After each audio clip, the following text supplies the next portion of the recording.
Estamos iniciando la unidad 6 y el primer tema va a ser con respecto a la natalidad. Recuerden que el término natalidad se refiere a nacimientos, pero ya cuando convertimos esos números que tenemos de los nacimientos en diferentes características, los vamos a convertir en unas estadísticas que se le llaman o se le conocen como estadísticas de natalidad. Una definición del término de natalidad dice que es el estudio del número de nacimientos ocurridos en determinada localidad y su distribución de acuerdo a ciertas características, como son sexo, peso, lugar de nacimiento, lugar de ocurrencia, entre otros tópicos que se recolectan la información cuando ocurre el hecho que es el nacimiento. Recuerden entonces que, como les decía anteriormente, el término natalidad ya se refiere al tratamiento que se le van a dar al número de nacimientos ocurridos en las diferentes áreas geográficas del país. Vamos a conocer un poquito de las fluctuaciones de la natalidad a nivel mundial. Fluctuaciones es los cambios que ha sufrido la tasa de natalidad a nivel del mundo. Y dice, por ejemplo, que aún hay muchos países con altas tasas de natalidad. Y su tendencia, por supuesto, es a la declinación, es decir, a la baja. Eso va de acuerdo o de la mano a cómo cambian los factores económicos, sociales de un país. Entonces, la tendencia puede ser la declinación.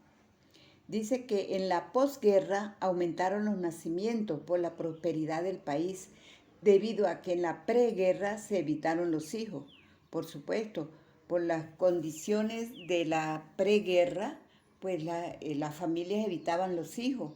En cambio, ya en la posguerra, cuando hacen los cambios de la situación país en todos los factores, en todos los niveles, pues entonces aumentan las tasas de natalidad. Y la declinación de las tasas se observan en países desarrollados. En menos de 20 años lograron bajarla. Es decir, que las tasas de natalidad son inversamente proporcionales a la situación del país. Unos países bien desarrollados tienen tasas de natalidad muy bajas. Y hay una relación inversa, bueno, según lo que decía anteriormente, hay una relación inversa. Las altas tasas de natalidad son aquellos países en vía de desarrollo, mientras las tasas moderadas o bajas son de países plenamente desarrollados. Veamos en este cuadro estadístico cómo ha sido o la comparación de tasas de natalidad de varios países entre 1998 y el 2015. Dice también que, por ejemplo, hay grandes diferencias entre las tasas de natalidad en diferentes países. Por ejemplo, Bolivia. En 1998 su tasa de natalidad era de 32,9 por cada 1.000 habitantes. Ya para el 2015 la bajó a 22,0 por cada 1.000 habitantes.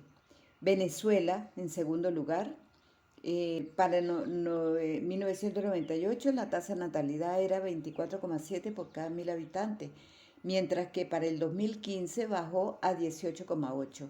Colombia en 1998 23,2 y bajó a 16,1 en el 2015. Argentina de 19,8 pasó a 16,7. Estados Unidos de 13,7 bajó a 12,5.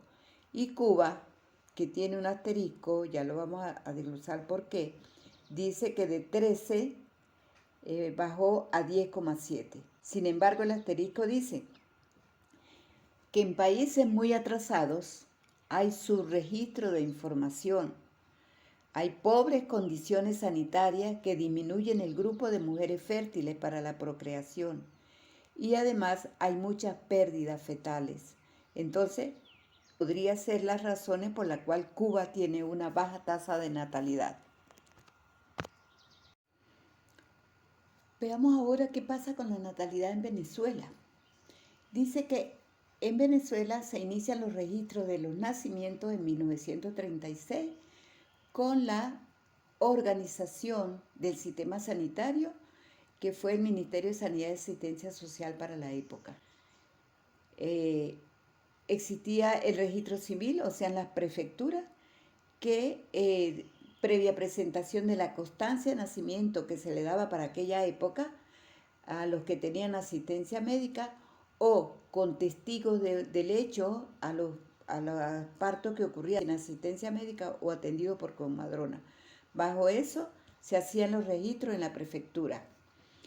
También dice que la tendencia de la tasa de natalidad en Venezuela fue al aumento, porque se logra erradicar en esa época, entre 1936 y 1950, se logra erradicar la malaria y enfermedades endémicas, lo que trajo como consecuencia que se prolongó la vida productiva de la mujer, disminuyeron los abortos y los nacidos muertos. En 1970 o a partir de 1960 la tendencia de la tasa de natalidad es a la disminución por varias causas. Primero, porque se exigían los hijos dentro del matrimonio. Recuerde que había una discriminación a la madre soltera. Entonces se evitaban tener hijos mientras estuvieran solteras porque debían de ir al matrimonio primero. Por la limitación voluntaria del número de hijos, es decir, cada familia decidía cuántos hijos iba a tener. ¿Por qué? Porque el costo de la crianza era muy alto y siempre se pensaba en un mejoramiento del nivel de vida.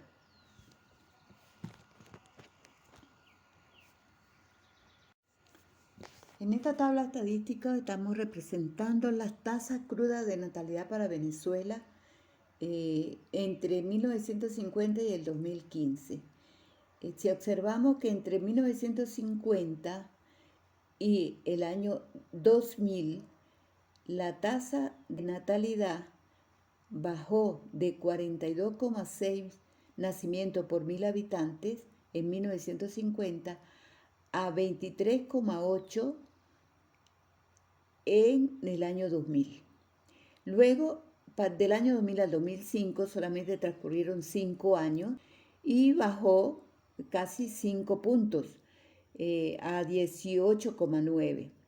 Pero llama la atención que para el año 2010 aumentó, en vez de disminuir, aumentó la tasa de natalidad a 20,3. Y para el 2015 bajó un punto y se ubicó en 19,3 nacimientos por cada 1000 habitantes.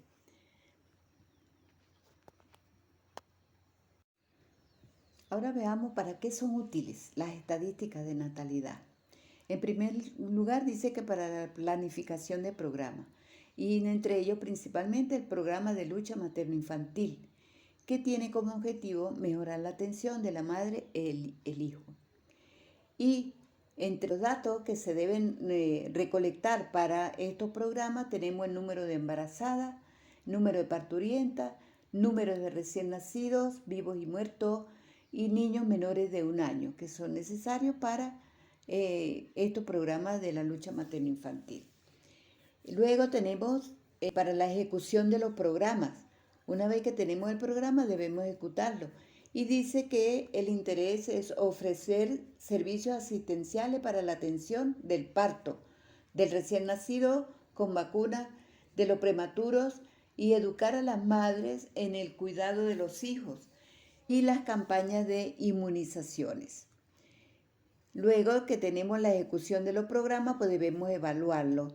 Y en la evaluación consiste en comparar la población a servir con la realmente servida y comparar el riesgo al comenzar el programa con lo presente al finalizar el programa.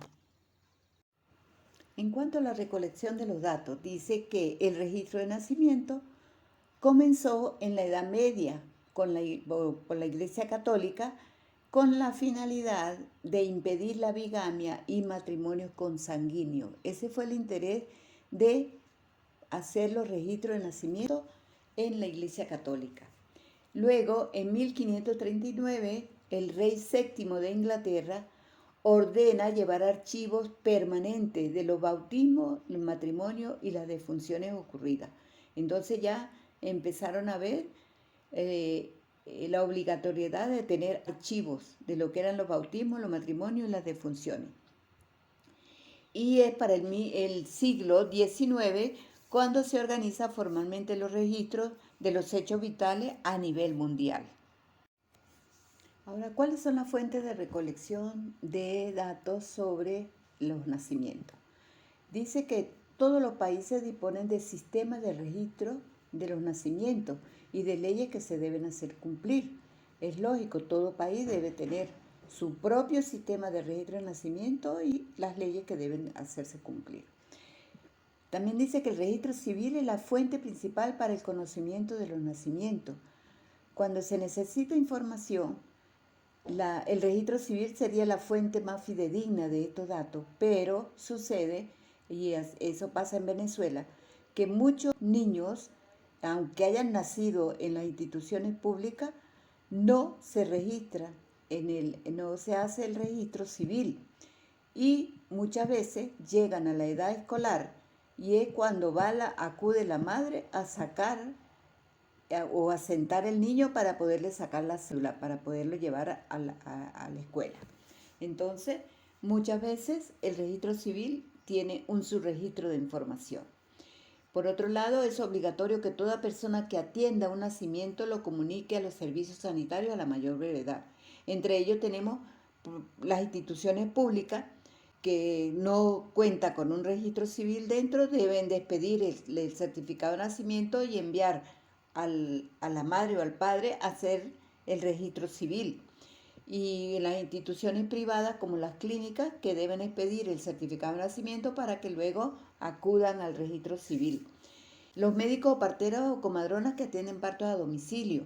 Ahora que hay muchos partos a domicilio, que los atienden personas preparadas para esto, pues deben hacer la notificación. Y algo muy importante es muchas veces a través del certificado de funciones que se conoce cuando un niño nació vivo y luego muere, porque muere a temprana edad, a los 3, 4 días de nacido, y muchas veces cuando se va a pedir el certificado de función, se les pide, por supuesto, el registro civil. Y como no tienen registro civil de nacimiento, primero hay que hacer el registro civil como nacido vivo y luego sí se le pide el certificado de función.